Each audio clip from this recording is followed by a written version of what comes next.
Hey yo, hey yeah, hey yo,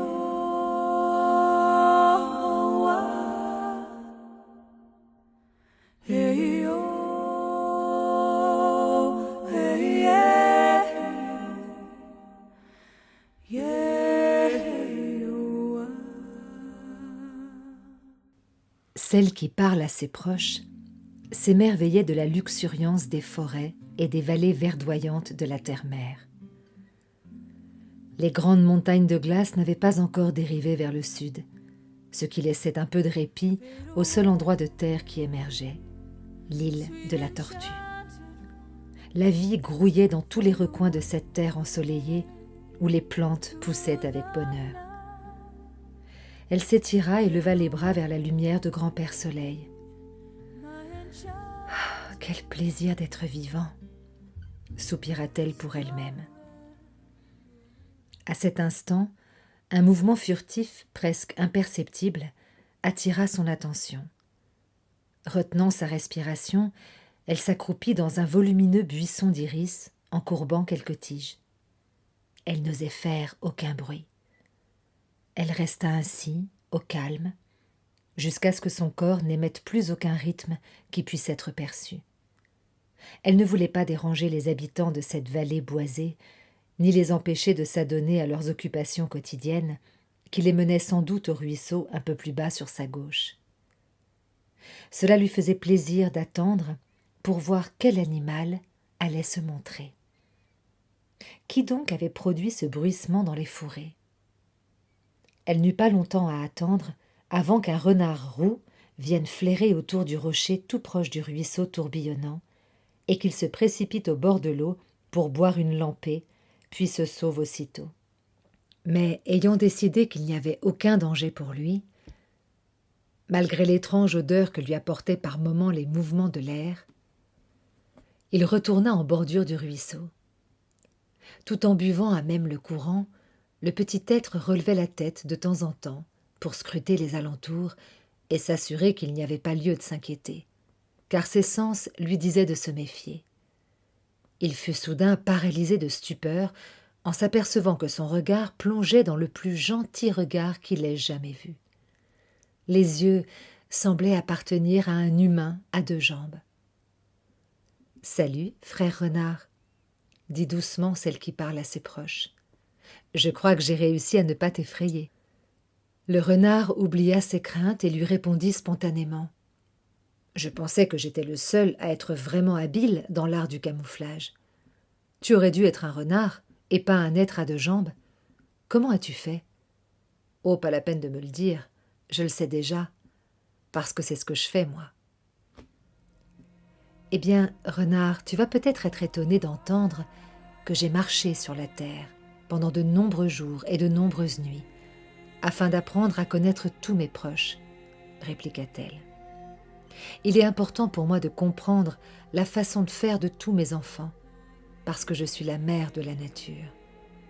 Je dois connaître les besoins de chacun des animaux qui enseignent, ainsi que les besoins des plantes et des pierres, pour pouvoir servir au mieux ma famille. » Le renard la regarda. Il vit qu'elle disait la vérité. Il commença à se demander comment il se faisait que cette belle et généreuse personne à deux jambes ait choisi de lui parler, mais il avait peur de lui poser la question. Il fut ramené à lui par un rire enchanteur, le plus mélodieux qu'il ait jamais entendu, qui résonna dans le vallon. « Oh, renard, dit-elle, tu es un maître dans l'art de te rendre invisible, mais tu as oublié de cacher tes pensées. Ne sais-tu pas que j'ai la connaissance de la vérité enfouie dans les cœurs et les esprits de chaque être vivant ? Tu ne dois pas avoir peur de me demander quoi que ce soit. Loi m'a appris à entrer dans la spirale sacrée du rythme, pour être en harmonie avec tous mes enfants. Ayant appris la vérité des rythmes, je suis devenue capable de faire que nos pensées et nos cœurs fusionnent, de sorte qu'il n'y ait plus de séparation entre nous. » À cet instant, un mille-pattes apparut, trottinant le long d'un morceau de bois tombé en travers du ruisseau lors de la dernière averse. La multitude de ses pattes qui bougeaient en cadence se mit soudain à s'agiter, comme si elles allaient se chevaucher les unes les autres. Il essayait vaillamment de venir jusqu'à celle qui parle à ses proches. Son dos dessina un arc quand il relâcha la cadence pour s'arrêter, avec sa queue qui se vrilla comme une feuille d'automne. Il s'arrêta enfin. « Quel bonheur !» s'écria-t-il. « Je crois bien que j'ai entendu ton merveilleux rire, mère. Je ne connais nulle part au monde un son aussi musical. Quelle magnifique surprise !» Le regard du renard allait de celle qui parle à ses proches aux mille pattes. Il se demandait comment ces deux-là pouvaient bien se connaître. Puis il choisit de s'asseoir sur le rocher près du ruisseau et de se chauffer au soleil. Mille pattes, voilà bien des lunes que nous nous sommes parlé. Je dois te remercier de m'avoir appris à trouver le centre de mon corps et à faire de grandes enjambées. Les longues marches jusqu'à la mer et jusqu'aux plaines ont pris de nombreux jours et de nombreuses nuits. Mais mes bras et mes jambes bougeaient en harmonie. C'est merveilleux de sentir que chaque partie de mon corps travaille en relation avec l'autre. Ni toi ni moi n'avons oublié la période où je me débrouillais si mal avec mes bras et mes jambes, trébuchant sur chaque caillou, me faisant agripper par chaque buisson. Le mille-pattes se mit à pouffer de rire. « Eh bien, je suis si heureux de te revoir que j'ai failli rouler le long de cette branche de cotonnier. Moi aussi, j'oublie ma propre médecine quand je suis excité. Avec mon grand âge, j'ai de nouvelles pattes qui me poussent, et je crois qu'il faut que je leur apprenne à fonctionner à l'unisson des anciennes, encore et encore. » Celle qui parle à ses proches sourit. « Je comprends bien ce que tu ressens, plein de pattes. Mettre au point les rythmes et les saisons a demandé du travail aussi. La terre-mère n'arrête pas de changer dans sa façon d'avancer dans la nation du ciel, et les lunes vertes qui voient l'apparition des nouvelles pousses se font de plus en plus courtes, alors que les lunes blanches semblent s'allonger en apportant davantage de neige et de glace. » Le renard intervint pour demander « Est-ce que c'est pour cette raison que tant d'animaux des steppes viennent par ici ?» Le mille-pattes hocha la tête et celle qui parle à ses proches acquiesça. « Tu vois, renard, la terre-mère m'a donné la tâche de connaître les besoins de tous les membres de la tribu terrestre. Je peux ainsi l'aider dans sa recherche de la façon juste de traverser la nation du ciel. Finalement, il y aura 4 saisons et 4 vents de changement qui aideront chacun de nous à trouver des rythmes harmonieux. Les 3 lunes blanches nous donneront une période de repos, pendant le temps où les êtres de glace couvriront la terre. Puis les lunes vertes viendront, sur 3 cycles, apporter une vie nouvelle au peuple des plantes. Et les 3 lunes jaunes amèneront la période de maturité et de plénitude. Enfin, les 3 lunes rouges suivront, apportant le temps de la moisson. Et la 13e lune est la lune bleue, celle du moment où tous les enfants de la terre trouvent leur capacité naturelle à changer ou à se transformer. Le mille-pattes soupira et sourit. « Ce sera vraiment bien de voir cela, mère, et nous te remercions tous pour le travail que tu fais là pour nous. » Celle qui parle à ses proches était heureuse de son apprentissage de la vérité sur la façon de nourrir les besoins de tous les enfants de la terre, heureuse aussi d'apprendre à connaître la médecine de chacun. La vie était bonne. Chaque journée apportait de nouveaux enseignements à recevoir, de nouvelles vérités à explorer et de nouveaux rythmes à ajouter à l'ensemble. Elle était en train de réaliser qu'elle se familiarisait avec les formes de vie en entrant dans le flux rythmique de chacune. Elle y écoutait le tambour intérieur des battements du cœur de cet être. Et voilà qu'elle se souvint de la façon dont elle avait appris cela. Sous les chauds rayons de lumière orange que Grand-Père Soleil dardait à travers ses paupières closes, elle se laissa dériver jusqu'à ce temps d'il y a bien longtemps. Elle vit le cygne qui nageait sur un lac de haute montagne. Cette journée-là avait été exceptionnellement chaude. Celle qui parle à ses proches avait conversé avec le geai bleu, qui lui donnait alors son enseignement sur les médecines et talents du peuple qui se tient dressé, le peuple des arbres. Le jet bleu n'allait pas parler pour eux, parce que les arbres peuvent s'exprimer. Mais celle qui parle à ses proches lui avait demandé de l'accompagner. Sa médecine à elle consistait à utiliser l'intuition pour dire ce qui est vrai, mais en ce temps-là, elle commençait seulement à utiliser son corps pour ressentir les choses. N'étant pas très sûre de ses nouvelles facultés, elle avait demandé au jet bleu de l'assister.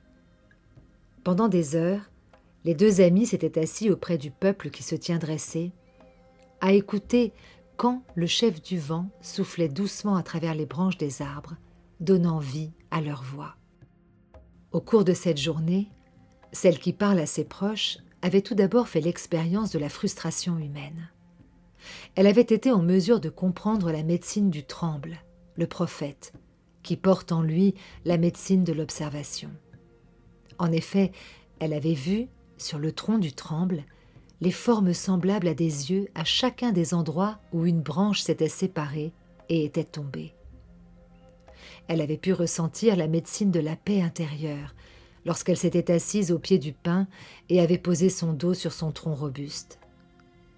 Elle avait éprouvé la médecine d'équilibre donnée par le cornouiller lorsqu'elle avait vu ses fleurs s'ouvrir, les pétales indiquant les 4 directions du cercle sacré. Mais l'intuition lui faisait défaut dans son écoute et elle ne comprenait pas intimement le langage des proches qui se tiennent dressés. Le jet bleu fut très gentil avec elle. Il proposa de faire une pause dans l'apprentissage car il voyait bien qu'elle était au bord des larmes à cause de sa frustration. Elle est ô combien humaine, et pourtant si inhumaine dans son acharnement à traiter toute chose avec autant de considération, pensa-t-il en lui-même. Je n'ai pas peur de lui parler en vérité, parce que plus que tout au monde, ce qu'elle veut apprendre, c'est ce qui est vrai.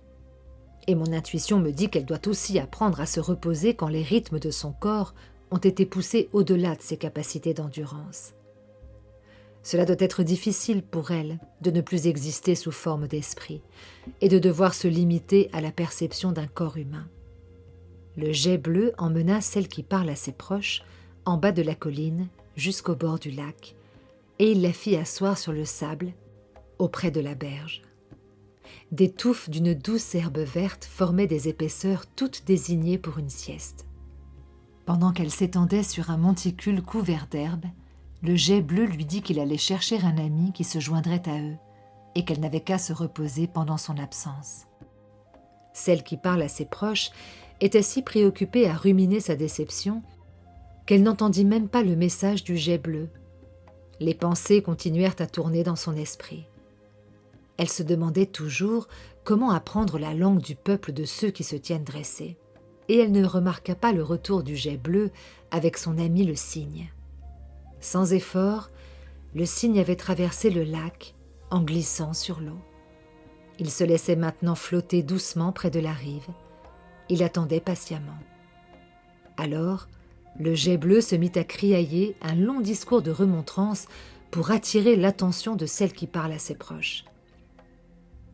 « Dis-moi, cygne, nous pourrions la pousser dans le lac pour lui laver la tête de toutes ses frustrations. Ou bien demander à l'autruche de creuser un trou dans le sable où tous les 3 nous pourrions enterrer sa tête. » piailla-t-il sans provoquer pourtant la moindre réaction chez celle qui parle à ses proches. Le jet bleu aperçut l'autruche plus bas sur la rive et il l'appela. Pendant qu'elle trottinait vers eux, il continua sa tirade moqueuse. « Ça y est, voilà l'autruche. Elle va te montrer comment enfouir ta tête dans le sable plutôt que dans d'inutiles insatisfactions. » lança-t-il suffisamment fort pour que l'autruche l'entende. Celle qui parle à ses proches restait perdue dans ses pensées agitées, cependant que l'autruche s'avançait maintenant d'un pas nonchalant, en haussant les épaules et en se demandant quoi faire de cette jeune femme perturbée. Le cygne continuait d'attendre patiemment, mais le jet bleu et l'autruche étaient bien résolus à capter l'attention de la jeune femme. Avec un petit rire de conspirateur, le jet bleu vint se poser à côté d'elle sur un morceau de bois échoué, et l'autruche se pencha pour donner un petit coup de bec sur le nez de celle qui parle à ses proches. Celle-ci poussa un cri, non pas de douleur, car l'autruche y était allée très doucement, mais de surprise, à cause du choc de découvrir soudain et de si près 2 yeux les plus énormes qu'elle ait jamais vues, avec leurs lourdes paupières plissées. Tout le monde éclata de rire, sauf elle, muette de stupéfaction. Le jet bleu en déduisit ouvertement qu'elle était sans doute muselée par ses propres ruminations. Le cygne lui répondit que l'autruche, dont la médecine est comment interagir avec les autres à travers la communication, pouvait lui donner un coup de pouce, sinon un coup d'aile, à présent qu'ils avaient l'attention de celle qui parle à ses proches. Chaque commentaire provoquait de nouveaux éclats de rire jusqu'à ce que la jeune femme se rende enfin compte du ridicule de la situation et se joigne à eux. Au milieu des vagues de fou rire, l'autruche lui expliqua que, lorsque les autres ne communiquent pas clairement ou qu'ils agissent d'une façon qui ne prend pas chacun en compte, elle aussi a tendance à cacher sa tête. S'il arrive qu'une personne se trouve à l'écart d'un groupe, l'autruche va l'imiter quand elle refuse d'entendre les idées des autres en enterrant sa tête dans le sable jusqu'à ce que quelqu'un la remarque. En général, la personne s'en rend compte par elle-même lorsqu'elle a sous le nez le postérieur de l'autruche qui pointe en l'air, ce qui lui donne une idée de ce que l'autruche pense. Mais dans le cas présent, l'autruche n'avait pas eu besoin d'enterrer sa tête parce que celle qui parle à ses proches l'avait déjà ensevelie sous ses propres frustrations. Le rire avait complètement transformé l'atmosphère de l'après-midi, et celle qui parle à ses proches se sentit de nouveau l'esprit frais, portant attention à ce qui se passait, au lieu de se demander pourquoi les limitations humaines venaient restreindre sa faculté naturelle à connaître directement les choses. Elle était en train d'apprendre comment utiliser les sens humains, et rire lui faisait du bien. Ça montait à ses lèvres et faisait gigoter son ventre. Son cœur goûtait la chaleur de l'amitié et sa peau frémissait sous les éclaboussures de l'eau que les ailes du cygne faisaient gicler dans l'animation du moment. Elle considéra qu'il était bon de ressentir les plaisirs du corps. Elle était heureuse d'être vivante. L'autruche et le geai bleu observèrent en silence le cygne qui s'était mis à parler de façon apaisante à celle qui parle à ses proches, glissant doucement sur l'eau calme, ce qui amena une nouvelle atmosphère. « Tu vois comme mon corps se courbe et comme mon cou s'incline et ondule lorsque j'avance dans l'eau. » Celle qui parle à ses proches acquiesça et le cygne continua. « Les esprits de l'eau ne s'opposent pas au mouvement de mon corps. Ils m'aident à sentir le mouvement des courants aussi bien que mon propre mouvement. Observe-moi glisser sur le lac et vois la grâce de mon cou lorsque je te montre la danse aquatique. » Celle qui parle à ses proches s'apaisait de plus en plus, captivée par les rythmes du cygne. On aurait dit qu'un petit souffle d'air avait amené dans son corps le bercement des vagues qu'offraient les esprits de l'eau. Elle commença à laisser son esprit voguer et rêver, tandis que les mouvements hypnotisants du cygne lui apprenaient à lâcher prise. Quand elle s'éveilla de ce rêve, elle avait compris comment apprendre le langage de chaque chose vivante. Elle pouvait faire davantage qu'observer et ressentir les choses de son propre point de vue. Elle avait appris à s'en remettre à l'espace sacré tout autour d'elle et à s'abandonner à son point de vue sacré. Elle avait appris à demander l'autorisation et, lorsque c'était d'accord, à pénétrer dans l'espace sacré d'un autre et à apprendre son langage. Elle était toute excitée en racontant au cygne, au geai bleu et à l'autruche l'expérience de son temps de rêve.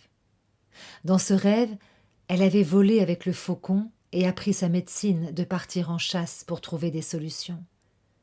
Le faucon l'avait emmenée dans les profondeurs de la jungle de l'île de la Tortue, dans la touffeur de ce royaume vert à la végétation luxuriante. En ce lieu, la terre-mère renvoyait en miroir la moiteur des confusions et frustrations humaines. Ensemble, ils avaient volé dans le rêve, à travers ce brouillard de la confusion, jusqu'à ce qu'ils puissent voir les choses clairement. Ils avaient sous les yeux les hautes terres à la végétation dense où vivent les grands singes, avec la neige qui étincelait sur des sommets lointains, ceux des montagnes qui surplombaient la jungle. Le gorille était un conteur sans mots. Il mimait, ou imitait jusqu'à ce que l'observateur puisse voir la solution ou trouver la clé de l'histoire pour lui-même. Dans le rêve, alors qu'elle volait en cercle avec le faucon, celle qui parle à ses proches avait observé ses mimiques sous toutes les facettes. En peu de temps, la médecine efficace du gorille, qui est de communiquer et d'enseigner à travers l'action, avait permis à son cœur de comprendre. Elle avait d'abord trouvé ses mouvements drôles jusqu'à ce qu'elle comprenne qu'il était en train d'apprendre aux autres de sa tribu à accomplir une tâche précise. C'est alors qu'elle avait remarqué qu'il imitait un singe plus jeune pour capter son attention, puis qu'il faisait un jeu de ses imitations pour que le jeune puisse alors l'imiter lui. De toute évidence, le faucon lui avait montré une solution à son problème. Il n'était pas nécessaire qu'elle se sente séparée des autres formes de vie parce qu'elle avait un corps humain. Elle pouvait imiter leur comportement et voir ce que cela faisait d'être eux. En imitant les actions des êtres de la création qu'il enseignait, elle pouvait s'abandonner à ce qu'elle éprouvait alors en leur étant semblable. Peu importait que son enseignant fût une plante, une pierre, un animal, un nuage, ou les esprits du vent ou de l'eau. Comprendre leur langage lui prendrait du temps, mais plus elle leur serait semblable, et mieux elle pourrait comprendre en quoi leur vie était similaire à la sienne. Et plus facile aussi il lui serait de connaître la façon de communiquer propre à chaque espèce. L'autruche, le geais bleu et le cygne étaient très heureux que celle qui parle à ses proches en ait fini avec les frustrations et en vienne à la compréhension. L'équipe des 4 se retira sous les ombres douces de la forêt, celle qui parle à ses proches montrant le chemin. Elle était décidée à utiliser la compréhension nouvelle qui lui était venue pour communiquer avec les arbres, dans ses relations avec eux. Jusqu'à présent, elle avait simplement observé et essayé d'écouter lorsque les esprits du vent agitaient doucement les buissons d'émeraude et de jade du peuple de ceux qui se tiennent dressés. Il était temps à présent de pratiquer et de développer ses aptitudes à communiquer. À ses amis enracinés autour d'elle, elle fit part de son intention. « J'ai appris à m'abandonner au rythme de l'espace sacré autour de moi. À présent, si vous êtes d'accord, j'aimerais devenir semblable à un être qui se tient dressé, » dit-elle. L'être d'un vieux pin laissa tomber une pomme de pin qui roula à ses pieds, comme une offrande d'amitié.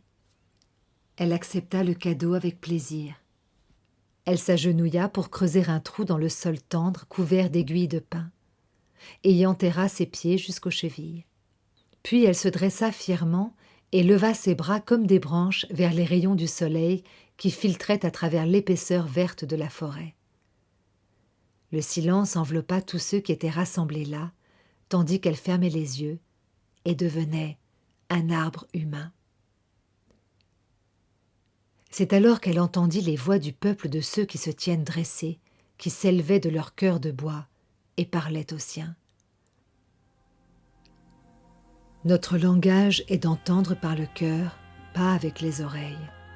Nous parlons de tout ce que nous voyons dans un lieu, car nous sommes les observateurs silencieux de la terre. Nos racines plongent profondément dans le puits d'amour du sol de la terre-mère, et nos branches s'élèvent plus haut chaque jour pour chercher la lumière du grand-père soleil. Nous sommes le vivant équilibre entre la terre-mère et le ciel-père, entre féminin et masculin, recevoir et donner. De toutes les formes de vie, nous sommes les plus proches de la constitution des êtres humains parce que nous leur montrons comment honorer l'équilibre entre le ciel et la terre à l'intérieur d'eux-mêmes. Nous leur montrons, à travers l'exemple, comment être des observateurs silencieux de la vie, comment se tenir grand et comment donner et recevoir. Rien n'agitait la forêt. Aucun souffle de vent ne faisait frémir les branches du peuple des arbres. Et pourtant, celle qui parle à ses proches entendit la voix du vieux séquoia. Il lui montra qu'avec ses bras ouverts au-dessus d'elle, son corps créait 2 cercles. Ces cercles formaient la figure d'un 8. Le cercle du haut rencontrait le cercle du bas dans son cœur. Celui du haut embrassait la nation du ciel et celui du bas la connectait au centre de la terre-mère. C'était comme si elle se tenait au sommet d'un cercle et tenait l'autre cercle au-dessus d'elle, son corps réalisant la connexion ou le croisement des deux. Il y a deux roues de médecine de la vie, dit le séquoia. Les êtres humains, tout comme le peuple des arbres, ont la possibilité de réaliser l'équilibre entre le ciel et la terre. Quand les êtres à deux jambes arrivent au meilleur de leur potentiel, la roue du ciel leur apporte les messages du monde de l'esprit à travers leurs cœurs humains. La roue de la terre permet aux plantes, aux pierres, aux animaux et aux éléments de la nature d'être les enseignants de la terre-mère et les interprètes de ces messages spirituels. Les êtres humains sentent et comprennent les messages que le grand mystère leur envoie en observant les actions de ces enseignants qui en sont la contrepartie planétaire. En se rencontrant dans le cœur, les deux roues de médecine montrent que le ciel et la terre, le spirituel et le matériel sont égaux et sont un. Vois-tu, la seule véritable limitation de l'être humain vient lorsque son cœur est fermé. Lorsque le cœur est ouvert, toute la création devient accessible et compréhensible. Tu es devenu cet équilibre-là et il va se mettre à ton service. Le souvenir de ce temps et des enseignements reçus emplit le corps de la mère de la nature d'un sentiment de chaleur, la ramenant doucement au moment présent. La lueur orange que Grand-Père Soleil avait projetée sur ses paupières s'était transformée en un orangé plus intense, signalant que le jour touchait à sa fin.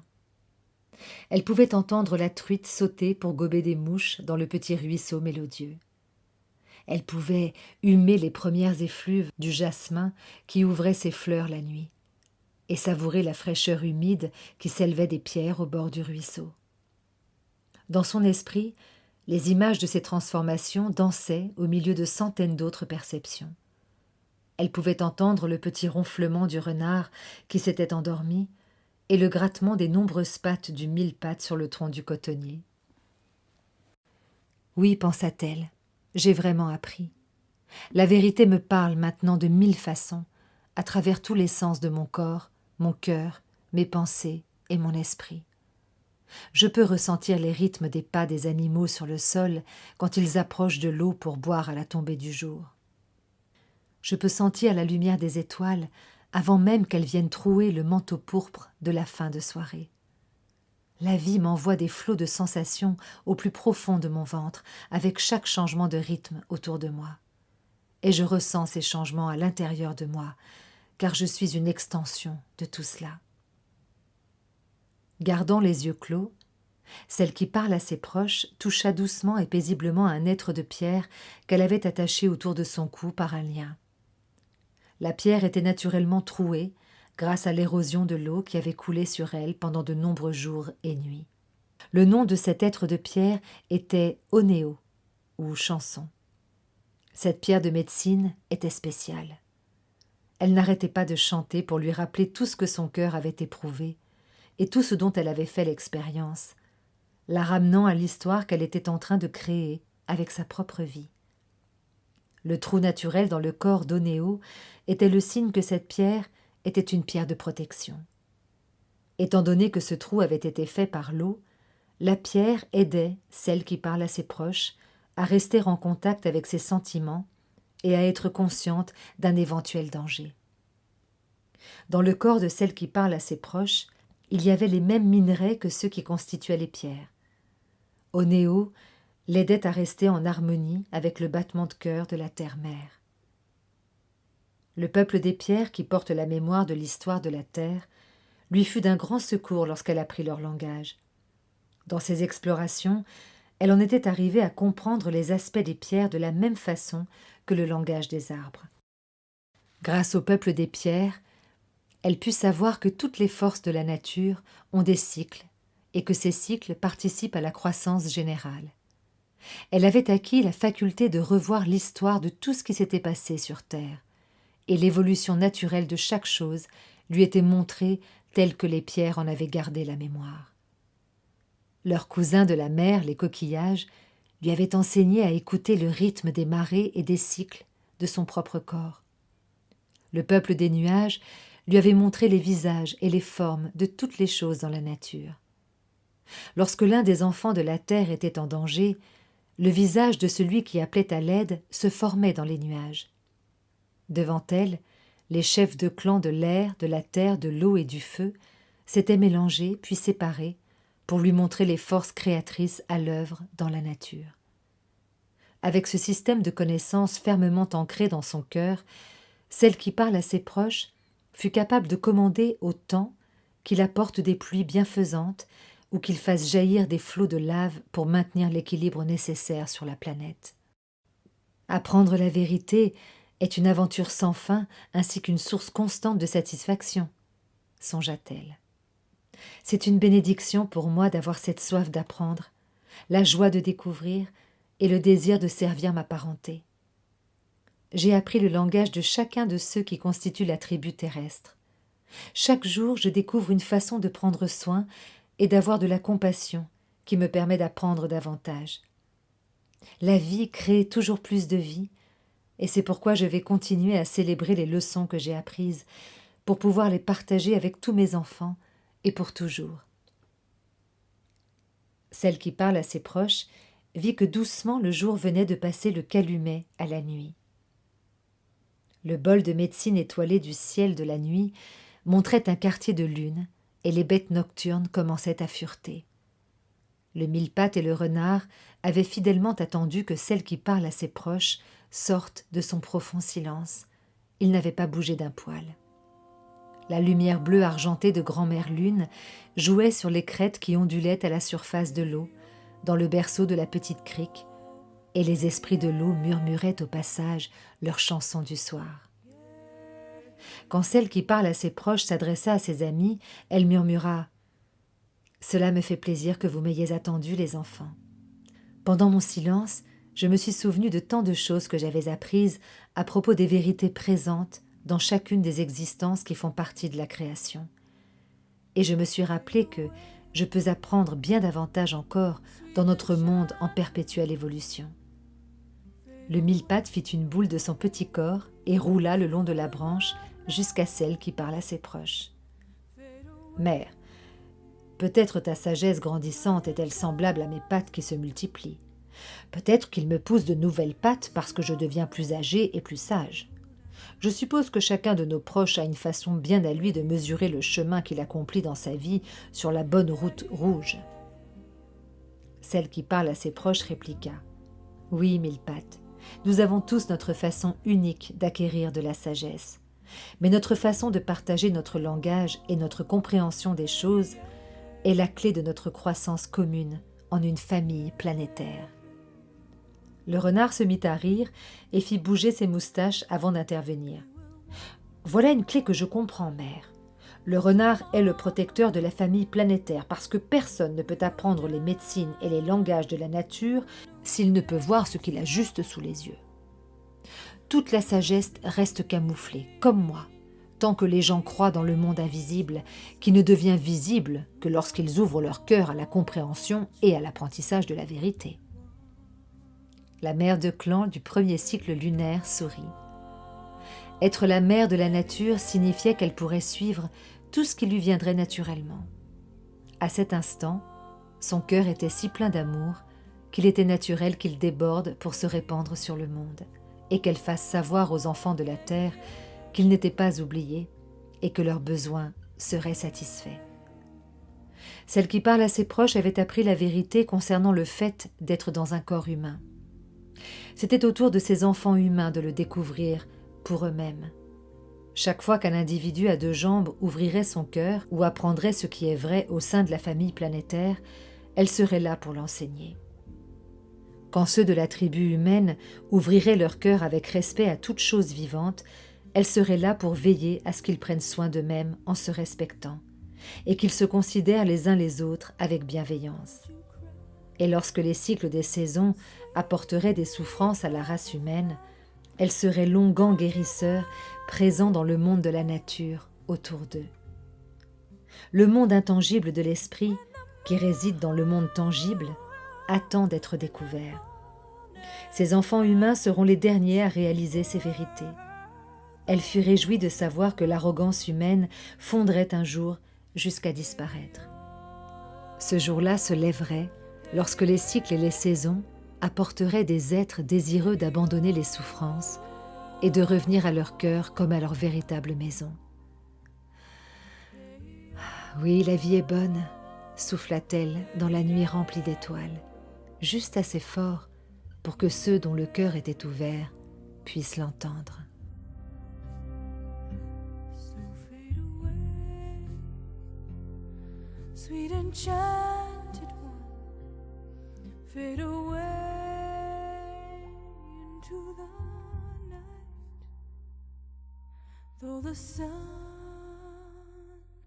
it fades